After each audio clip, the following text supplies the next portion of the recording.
Witnessing my husband's selfish claim over the house of my late father, with whom we were living, as he declares, "I'm going to make my father-in-law's house mine. Can you really not understand anything?"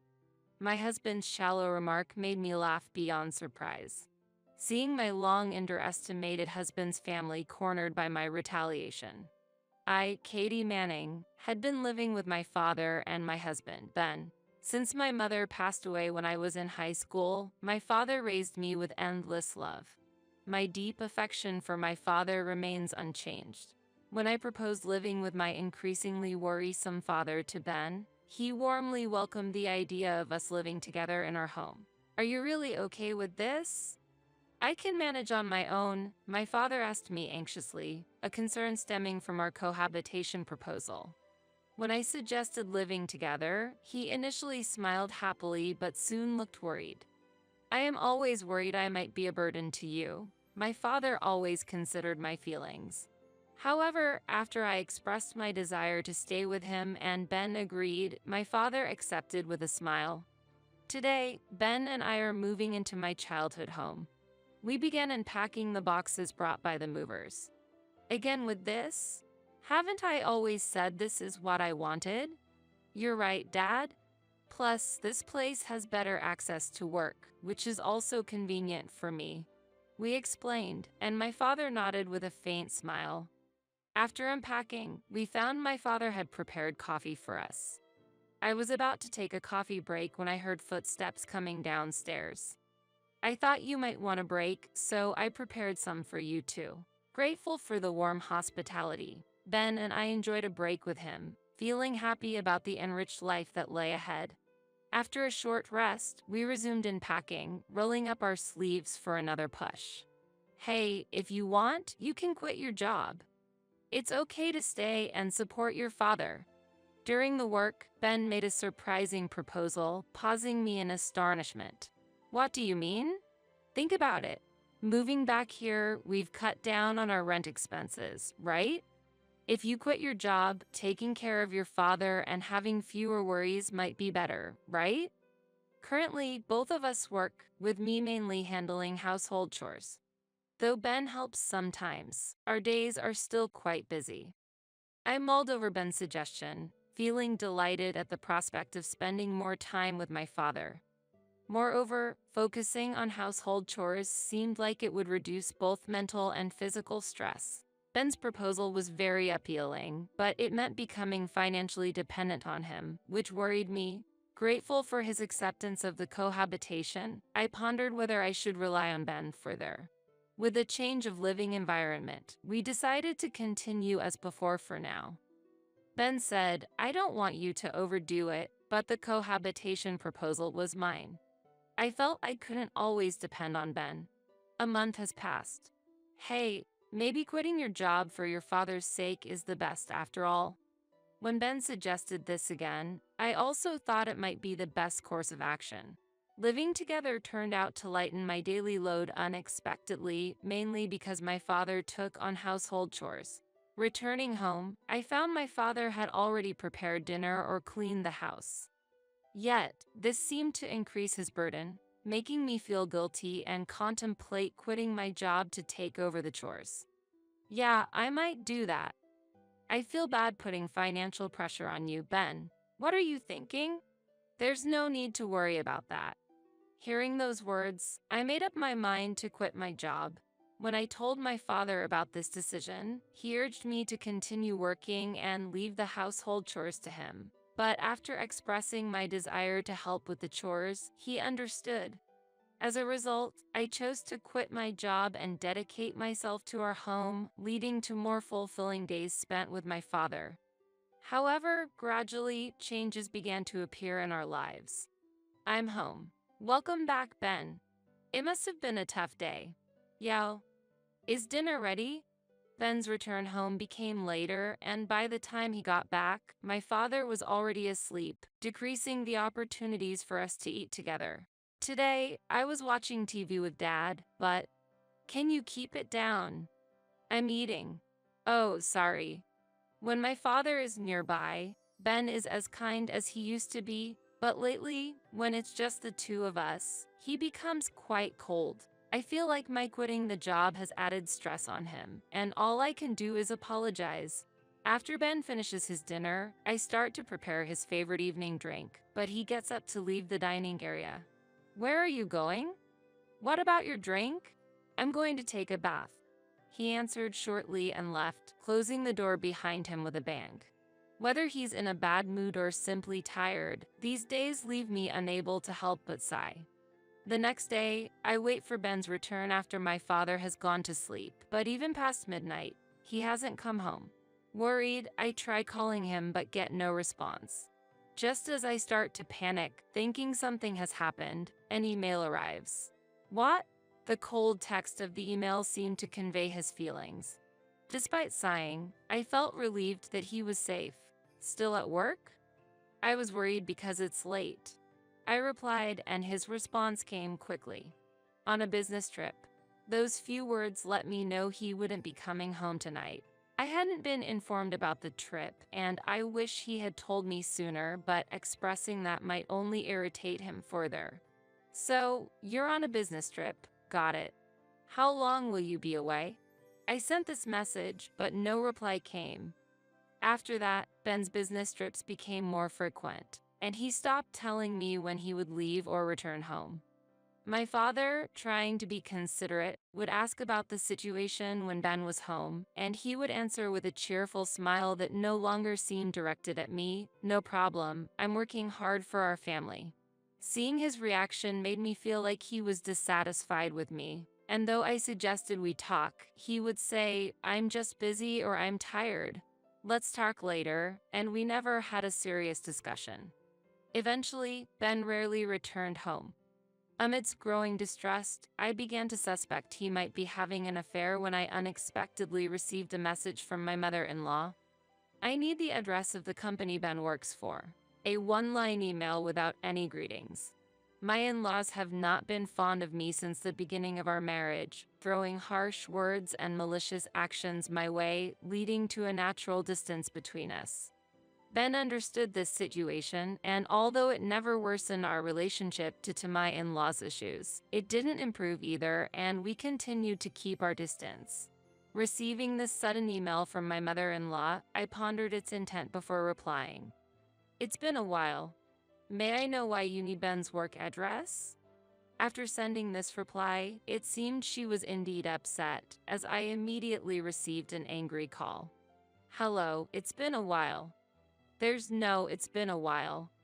You've made Ben take care of your father and quit your job to do nothing at home. How can you do such a thing?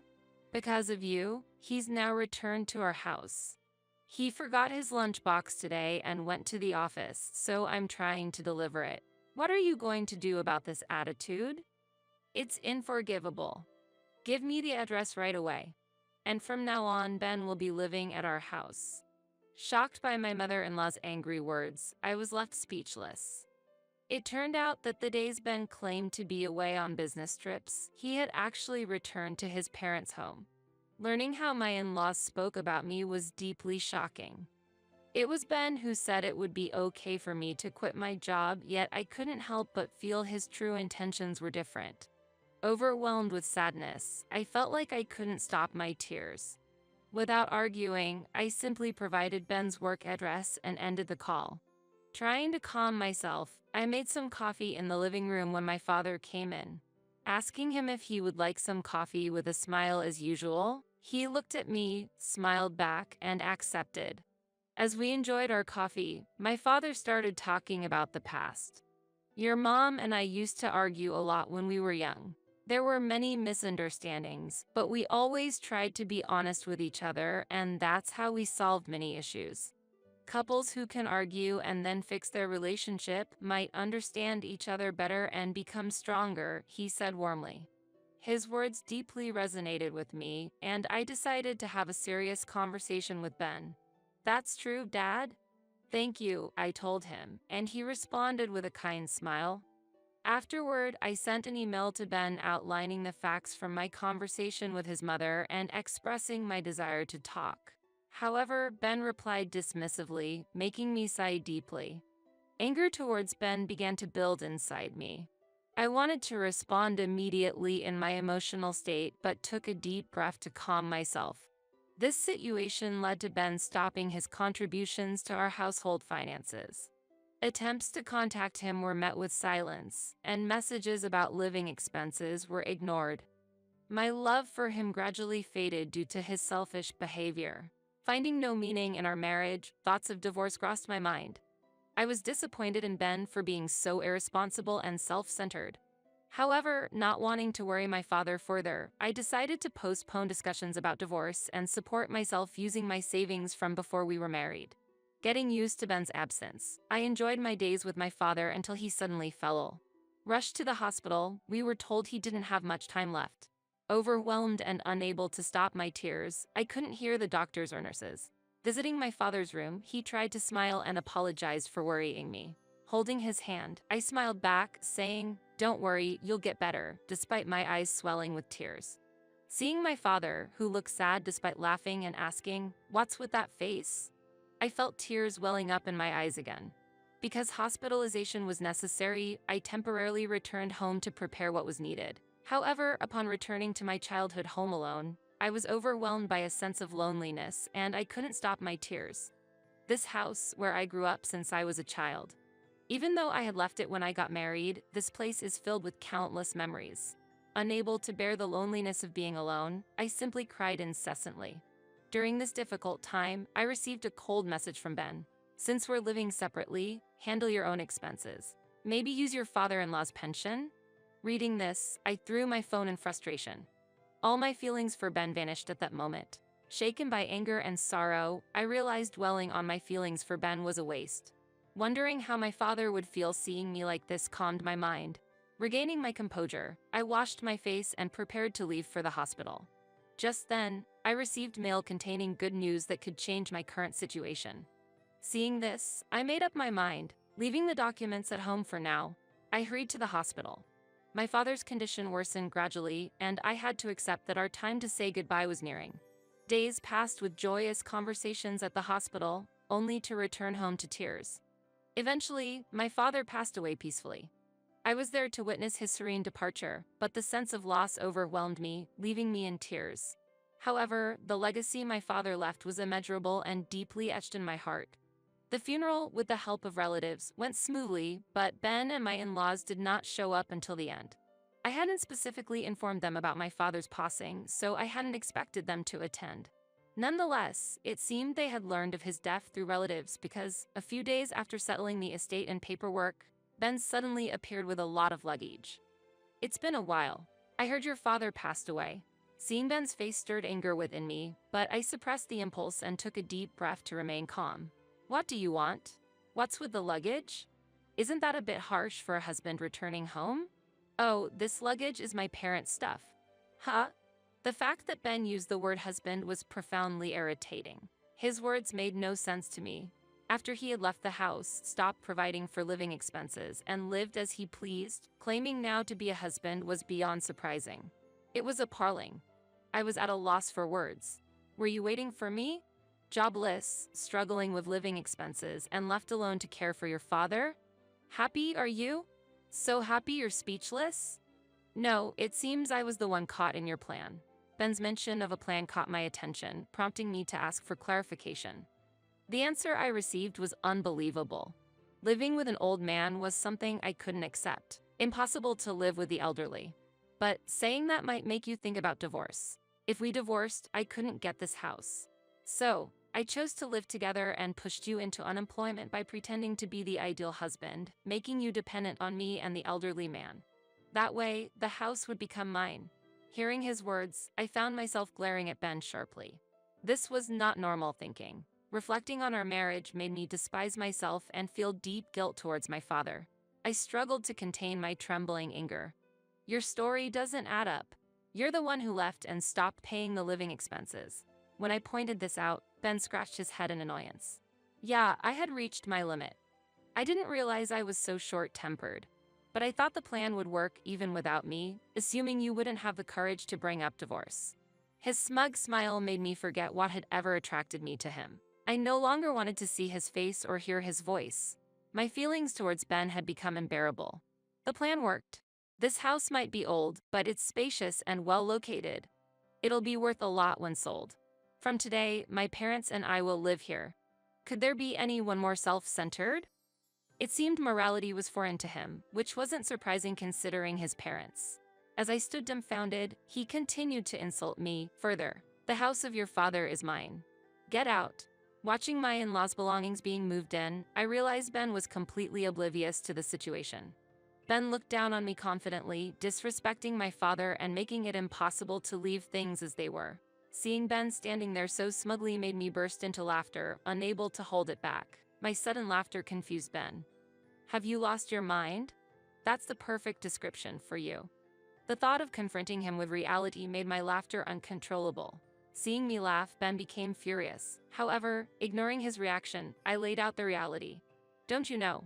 This is my house. It could never become yours. Surprised and frozen by my words, I continued. Besides, you and I are now unrelated. Didn't your mother tell you? Laughing as I said this, Ben seemed utterly stunned. Then, he immediately started contacting someone on his smartphone, apparently his mother. What, Mom?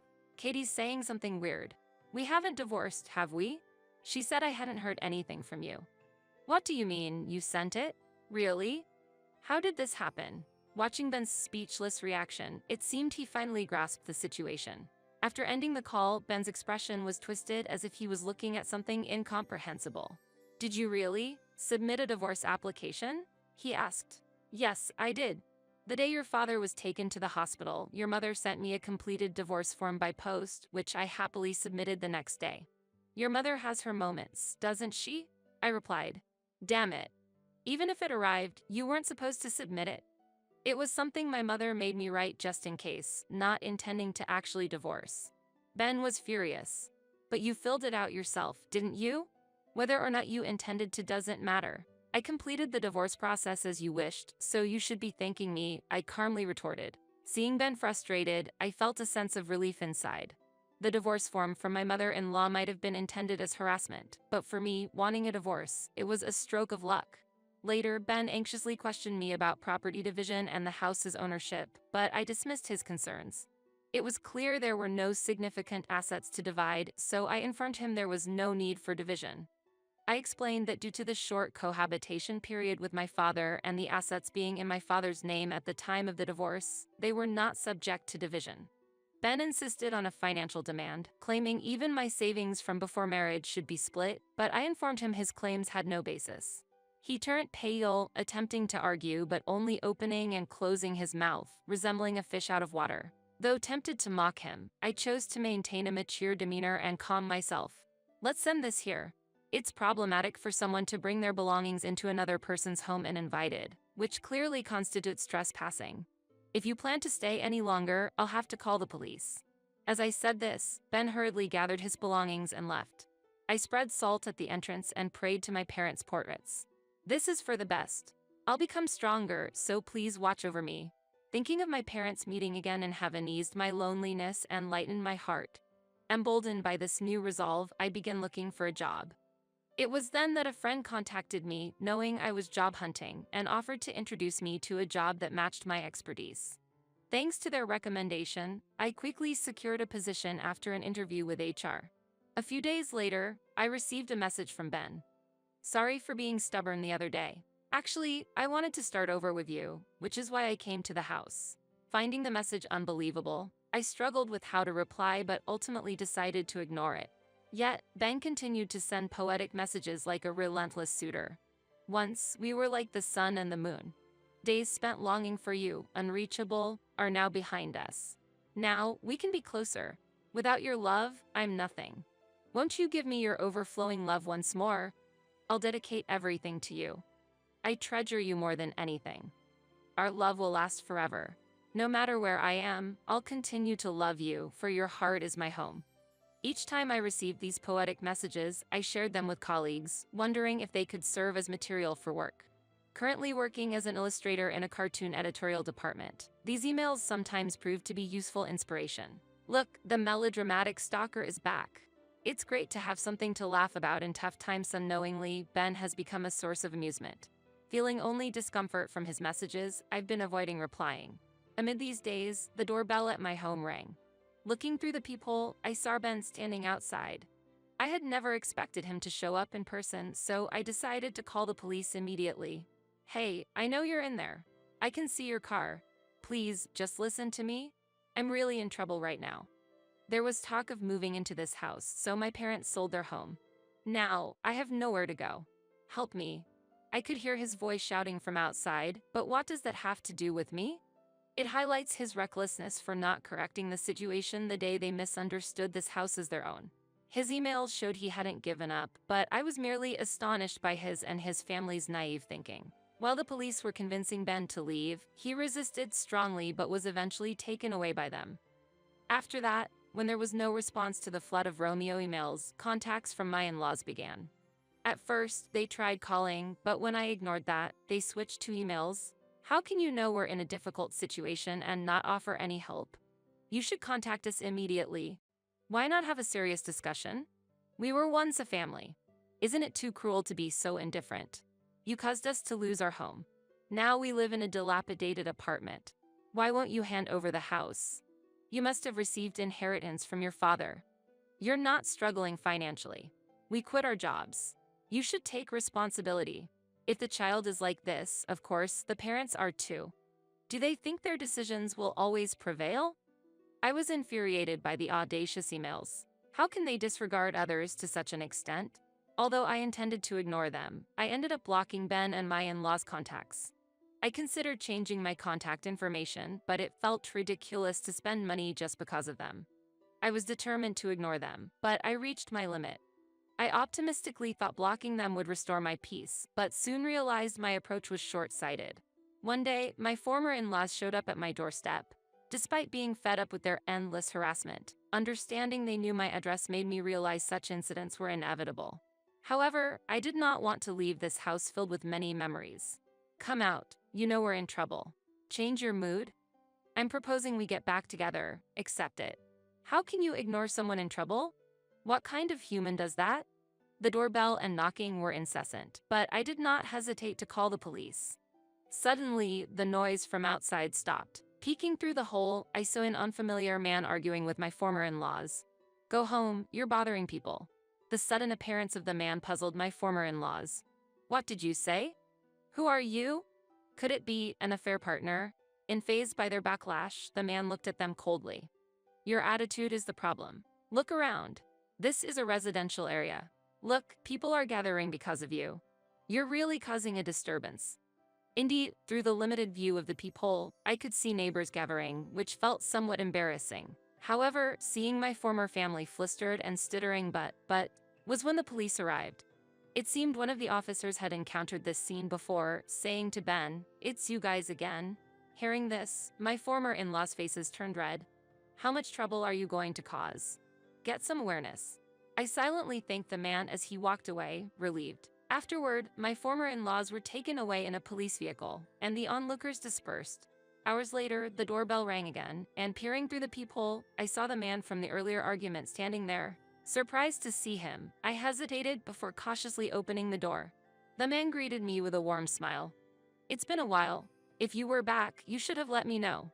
I recognized his face, but I couldn't immediately recall who he was until he reintroduced himself. "Don't tell me you've forgotten. It's been over 10 years, after all. Remember me? I'm Scott." Hearing his name, memories flooded back. Scott, my childhood friend, known as Scotty in our hometown. Scotty. Now that you mention it, you really are Scotty. Scott used to live next door and we hadn't seen each other since changing elementary schools. Finally remembered, I've moved back to the area. We're neighbors again. It's really been a long time. And thank you for earlier. It meant a lot to me. After expressing my gratitude again, Scott just laughed it off, making me smile too. We caught up on old times, and I ended up telling him about the recent disturbances. Scott promised to support me whenever needed, proving to be a reliable friend. When I mentioned my father's passing, Scott offered to pay his respects, remembering him from our childhood. The joy of having someone who shared my past was profound. Days passed, and I received a letter from a law firm out of the blue containing a notification. Opening the unexpected envelope, I found it claimed I had committed infidelity during my marriage, demanding payment for damages. Shocked by the situation, I noticed a message from an unknown email address on my smartphone titled regarding the notification. The message read, "Your ex-husband Ben has initiated a lawsuit claiming marital infidelity on your part. Admitting and dealing with this straightforwardly will avoid escalating the matter. We plan to inform your workplace. Considering your future, we advise settling this matter promptly," suggesting a threat. It was clear this was a scheme by my former in-laws, not a genuine liar's notification. Upon closer inspection, the quality of the notification raised doubts about its authenticity, prompting me to consult a real lawyer. The lawyer confirmed it was a complete forgery, and the supposed attorney's name was not registered, revealing the document as fake. Despite knowing better, I decided to play along in my reply, indicating a willingness to consider their claims but asking for evidence of my supposed infidelity. "The alleged mental anguish suffered by Ben is immense, and we seek compensation for that," they replied, without any tangible proof. Such baseless claims seemed unlikely to involve legal professionals. I assert there was no infidelity on my part, hence no evidence exists. It's hard to believe professionals would intervene based on such unfounded claims, wouldn't you agree? Moved by Ben's passion, we wish to assist him. We expect your sincere cooperation, not intending to escalate this matter further. Quite an emotional approach for a professional. You're aware impersonating a lawyer is illegal and punishable, right? Just to confirm, you do hold legitimate qualifications? This inquiry halted their previously prompt responses. Curious about the next move, I received a new email. "I am indeed a professional. However, your arguments were unbeatable. We've decided to withdraw the lawsuit. No need for withdrawal, as I have no passion for this matter and am entirely calm about being falsely accused of infidelity. I intend to legally counter this. Looking forward to meeting this passionate lawyer in court." After this exchange, all communication ceased. However, the silence did not last long as my former in-laws once again showed up at my house. Despite it being late at night, they started begging loudly at the front door. "We made a mistake. Please spare us from the lawsuit." Awakened by the noise, I checked the time and it was past 1 a.m. Anger at being deprived of sleep reached its peak, and I yelled, "Please be quiet. Stop bothering me." Never having seen me so angry before, my former in-laws couldn't hide their surprise. "If you come any closer and cause more trouble, I won't overlook it." With that declaration and grabbing my father's wooden sword that was at hand, my former in-laws' expressions changed drastically. Especially my former mother-in-law and Ben, who seemed to tremble in fear, whispering, "We're so sorry. You should have changed your actions from the beginning if you were sorry. Never appear before me again." I scolded, and my former mother-in-law nodded with tears in her eyes. Then, the lights of a patrol car caught my eye, heading our way. Due to the late hour, it seemed neighbors had reported them, and my former in-laws were immediately taken away by the arriving officers. They tried to attack me with a wooden sword. My former mother-in-law pointed at me and appealed to the police, but she was taken away. When the police asked me, "Is this true?" I explained the doorbell kept ringing and someone was banging on the door at this hour, so I took the wooden sword for self-defense, to which they nodded understandingly. Scott was by my side and told the police he had witnessed the former in-law's repeated visits. With his testimony, the police deemed the actions malicious and promptly took my former in-laws away, finally restoring peace. The next day, following Scott's advice, I filed a report. With multiple incidents involving the police already, the process went smoothly. Scott mentioned he had noticed the former in-law's assault the previous night and was about to say something when he heard me shouting. According to him, my voice was terrifying. Subsequently, a restraining order was issued against my former in-laws, and they never troubled me again.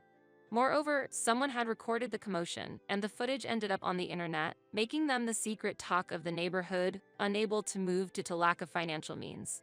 It's unclear how they're living now, but they're probably relying on the former in-laws' retirement funds. As for me, Scott and I grew closer rapidly, and within a few months of reuniting, he confessed his love and we started dating. Scott always makes me smile, and the time he spent with him is genuinely happy. I feel like this turn of events is a gift from my father, filling me with gratitude.